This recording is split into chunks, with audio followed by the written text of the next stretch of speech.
A God in heaven. He is there. In the rise and fall of nations, there's a God in heaven. In the destiny of this world, there's a God in heaven.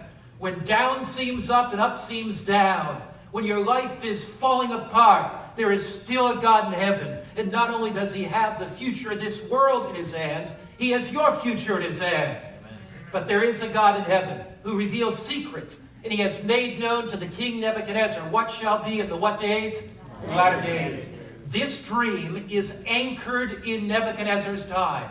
But it takes us down the stream of time to where we're living today.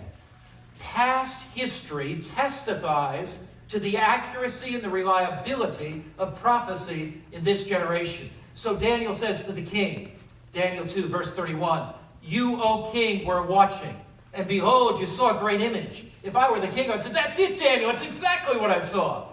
This great image, whose splendor was excellent, stood before you, and its form was awesome. This image's head was of fine gold." That's it, Daniel, exactly what I saw.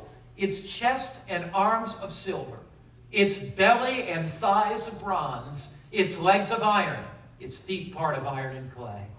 And as you looked and watched, you saw a stone cut out without hands, and it struck the image on its feet of iron and clay and broke them to pieces. Then the iron, the clay, the bronze, the silver, and the gold were crushed together and became like chaff from the summer threshing floors. The wind carried them away so that no trace of them was found. And the stone that struck the image became a great mountain, and it filled the whole earth. Nebuchadnezzar, you saw an image, great image. The image had a head of gold, breast and arms of silver. It had thighs of brass and legs of iron. Then you looked at the toes, iron and clay. Then you saw this rock cut out without hands, and it smashed the image down. Now, if you were Nebuchadnezzar, and you had had that dream, and Daniel told you the dream, what would your next question be? What's your next question be? Come on, you got it. What does it mean? You know, some people have this strange idea about Bible prophecy. They say prophecy is a matter of guesswork.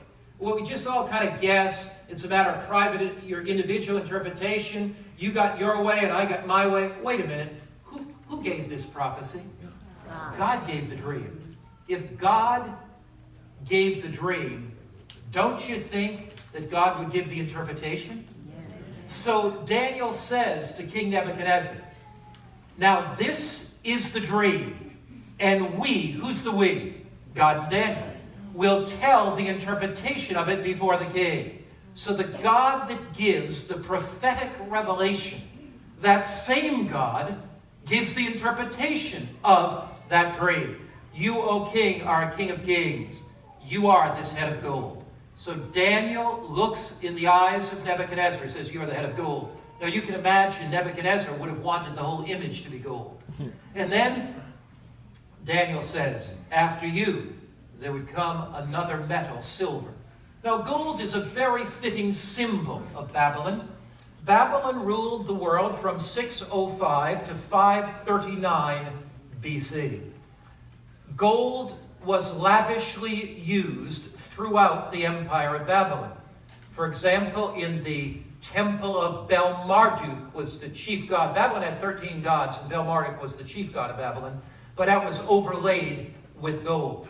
Babylon was a magnificent city. It had walls that were pierced with 8 different gates. The walls were so high that 2 chariots could race side by side on the walls. Walls were some 60 feet high in ancient Babylon. The most important of the gates was the Great Ishtar Gate. Babylon was excavated in 1899 by Robert Coldaway, and when the Germans excavated it, they actually came with the broken tiles. They steamed off many of the tiles, sent them back to Berlin. And if you visit East Berlin today in the Pergamon Museum, you can see a great reconstruction of what this is called the Procession Way. So when the Babylonians conquered a nation, they would come with the spoils through Procession Way. They would come in through the Ishtar Gate into that great city. Babylon was just this really amazingly fantastic city. It had the Hanging Gardens. The Hanging Gardens were gardens that were largely built for Nebuchadnezzar's wife, who came from Lebanon, and she was missing the cedars of Lebanon and really missing the beauties of the Lebanon countryside. So Nebuchadnezzar built for her these magnificent hanging gardens, which at one time were one of the 7 wonders of the world. Just to give you a little glimpse of Babylon, Babylon was 10 miles around. You compare that to Rome, 6 miles around, Athens, 4 miles around. So Babylon was really huge. It was a very large city sprawled out through the desert. Talk about gold in Babylon. In the temple of Bel-Marduk, the temple was 300 feet high. That's 30 stories high. About 10 feet to a story. It's about 30 stories high. It was blue glazed tile. It was overlaid with gold. In that temple was the god Bel-Marduk, the golden image, and he was a golden image who sat before a golden table by a golden altar, and that altar contained 18 tons of gold, just in the altar and the throne alone. So you see why God uses gold to symbolize Babylon, because it's so rich, so luxurious. Babylon had a 20-year food supply within it.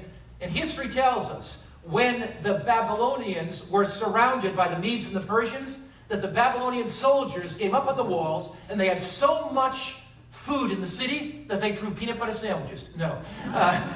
But the history does tell us that they came up on the walls and they knew the Persians were going to surround them.